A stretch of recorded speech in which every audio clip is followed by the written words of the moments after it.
It is my belief that the current state of political discourse is insufficient to explain the truth of human behavior, and is therefore incapable of building a political system that those humans can function effectively within. This is in part because the dominant ideology of this age, liberalism, is ontologically misguided and bases its ideas on inaccurate assumptions about humanity and its history. But what is this ontology? Why is it wrong, and what are the alternatives to it? Let us explore these questions and the implications of their answers.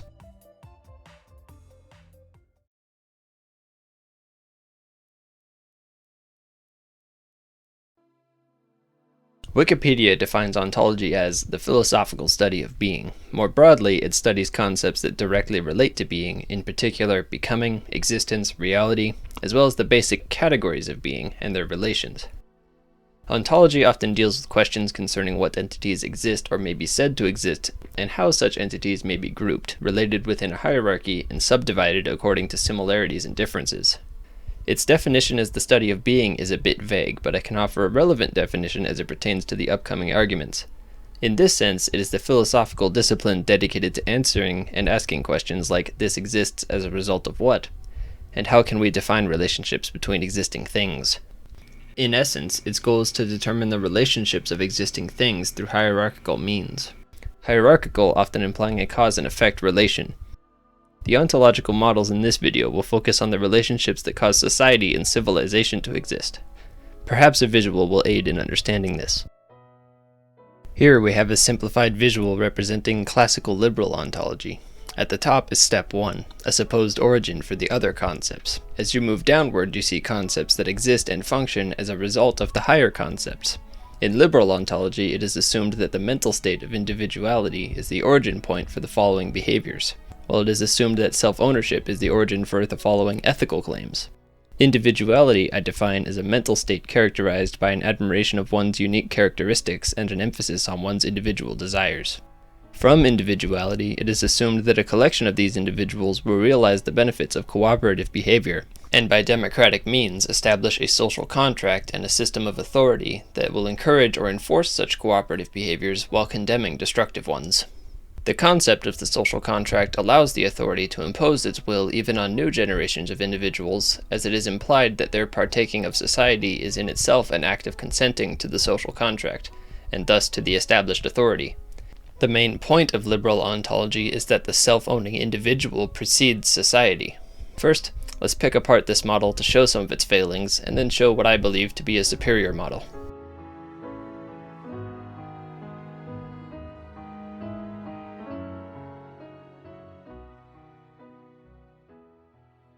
I'll begin by modifying the visual a bit. Now, consider the relationship between self-ownership and authority.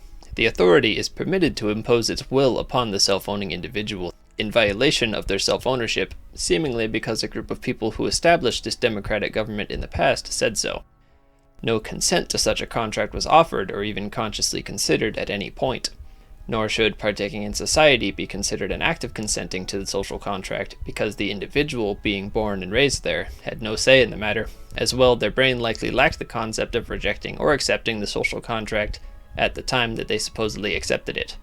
They were effectively coerced into their position.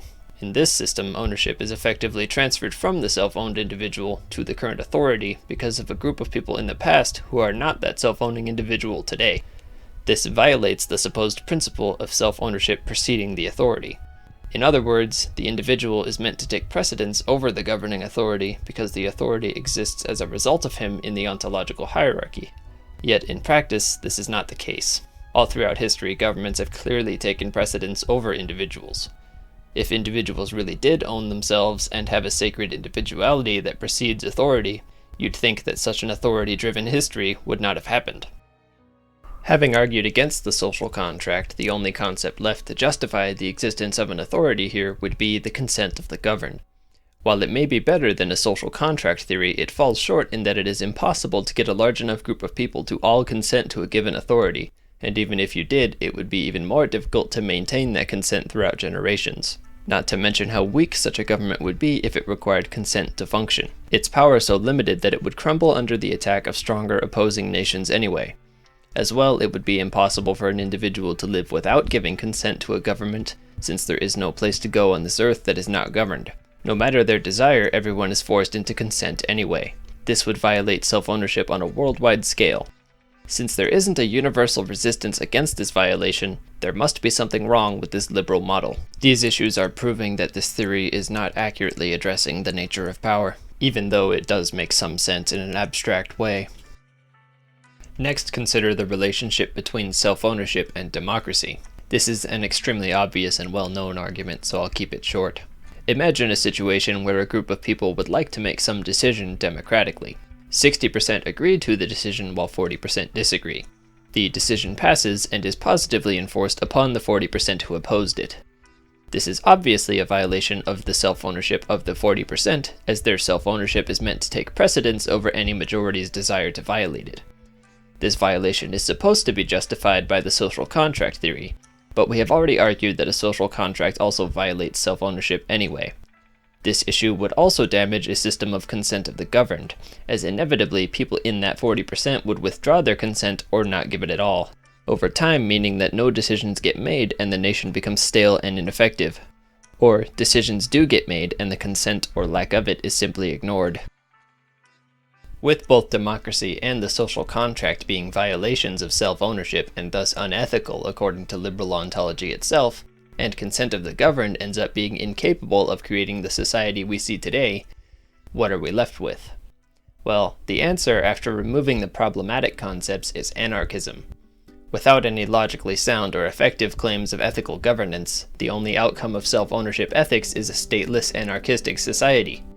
Yet we are clearly not on the path to such a society, nor has such a society ever been successful enough to compare to other societies, as is evidenced by the ridiculous growth and existence of world governments, as well as the obviously authority-driven history of humanity.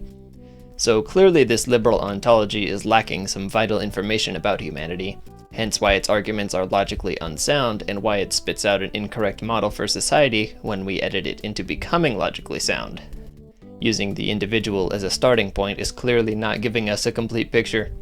So what must we do to create an ontological model that doesn't inevitably descend into anarchism, and that doesn't crumble under logical inconsistencies?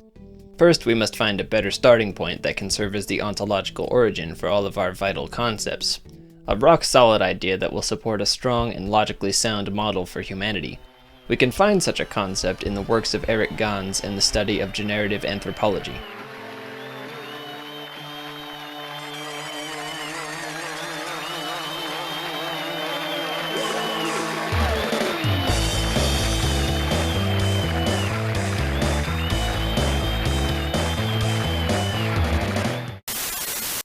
If individuality doesn't drive human behavior and doesn't serve as the origin for most aspects of humanity, what does?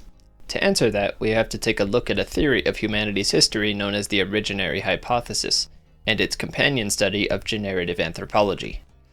The originary hypothesis is a theory that claims that language originated from a single event, this event being so significant to the development of humanity that the implications of it will permanently affect humanity as long as it remains a socio-linguistic species. It argues that all cultural phenomena have their origin in this event, with many social concepts being necessarily tied to it to this day. Let's study this event and attempt to understand what it means for ontology. This theory is based on René Girard's theory of mimetic desire. Mimetics is a study focusing on the spread of cultural information in a social setting. Eric Gans, the author of The Origin of Language, argues that this originary event involved a group of pre-humans surrounding an object that commands appetite, likely a food object. They become aware that if they attempt to take the object first, the others will mimetically imitate this gesture and begin to take the object as well, inevitably causing a violent conflict. To avoid this violence, a gesture of taking or appropriating the object is aborted. This aborted gesture of appropriation is repeated over time until the gesture's relation to the object is understood by most of the group, and it is interpreted as a sign intended to designate the object and signal its significance. The others begin to mimetically imitate this gesture and designate the object as well. With the object now capable of being designated, the group begins to share attention over the object and understand its sacred nature, not only as this sacrality relates to themselves, but as it relates to the other members of the group as well. They are now capable of understanding each other's admiration for the object rather than their own individual appetite. This is called shared attention, and it means that they can now cooperate in their appropriation of the object rather than fight over it, all because the object commanded attention but could not yet be consumed without violence, thus encouraging an alternative to violence. This linguistic means of cooperation is necessary because humans are too mimetic to cooperate under a pecking order or dominance hierarchy. They will sooner imitate each other's various behaviors even if it causes conflict before honoring a dominant figure's direction in this state. Conveniently, this theory is also adaptable to religion. You can argue that God, upon speaking to his creation, commanded a shared attention, as all of the humans share the same relation and attention to God in this scene and will certainly be made aware of that shared relation. Now, this concept of a shared relation to a central object is the key to human behavior. Having this shared relation to a center means that they can share attention and thus understand each other enough to cooperate.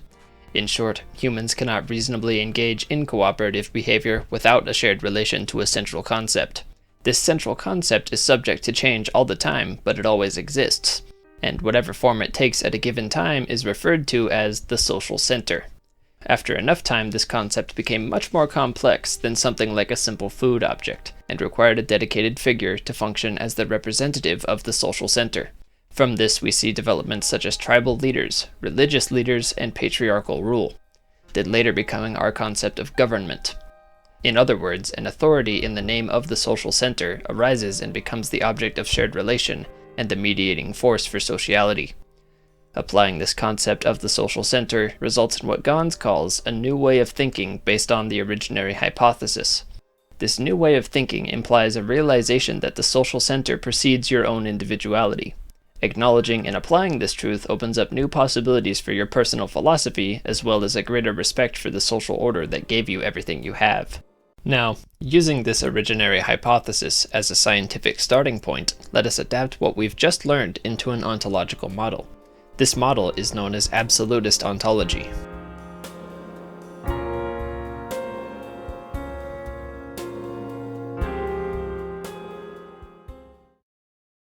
With the social center as our new origin point, what can we conclude about humanity?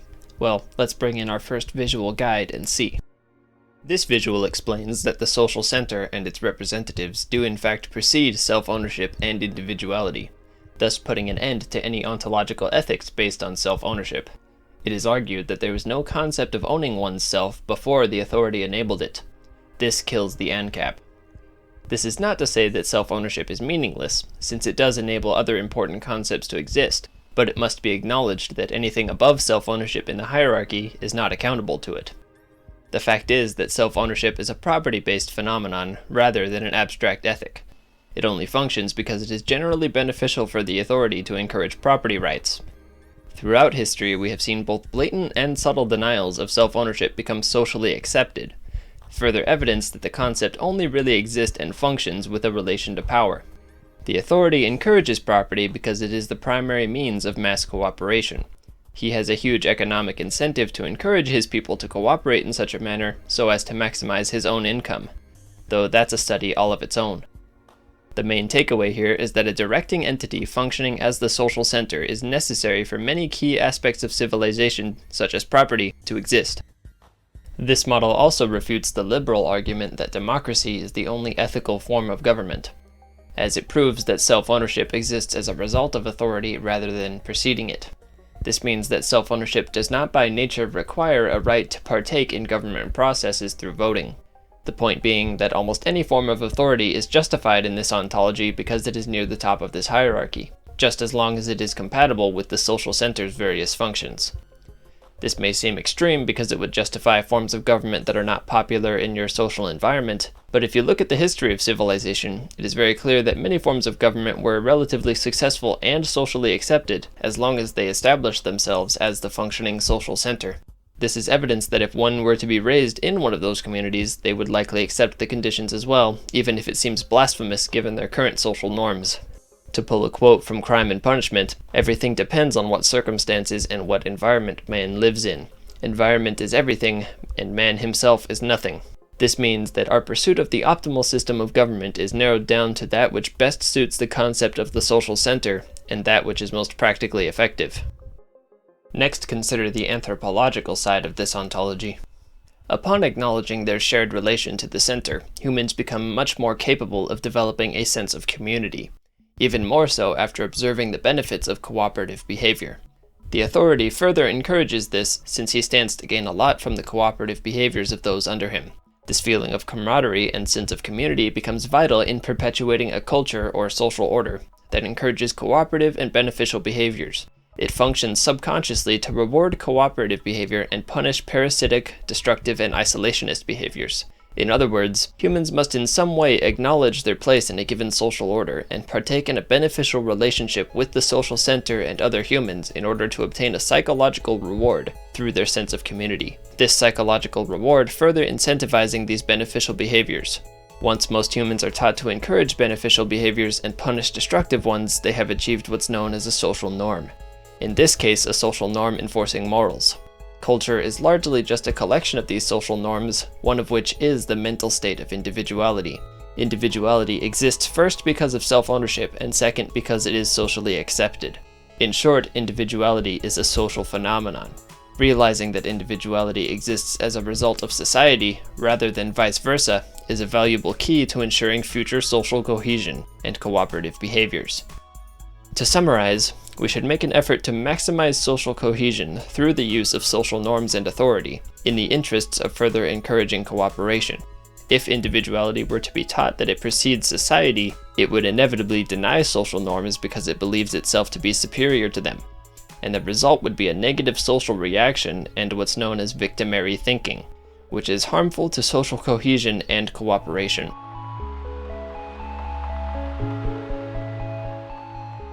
This absolutist ontology has the capacity to explain such concepts as the existence of social norms, powerful governments, culture, and more, and refutes such concepts as the social contract, democracy, consent of the governed, and more. This frees our minds from the liberal conception of the world and allows us to pursue a model for human order that is much more realistically grounded and effective. This ontology will function as a sort of framework that all other ideas of absolutism will be built within. Thanks for watching.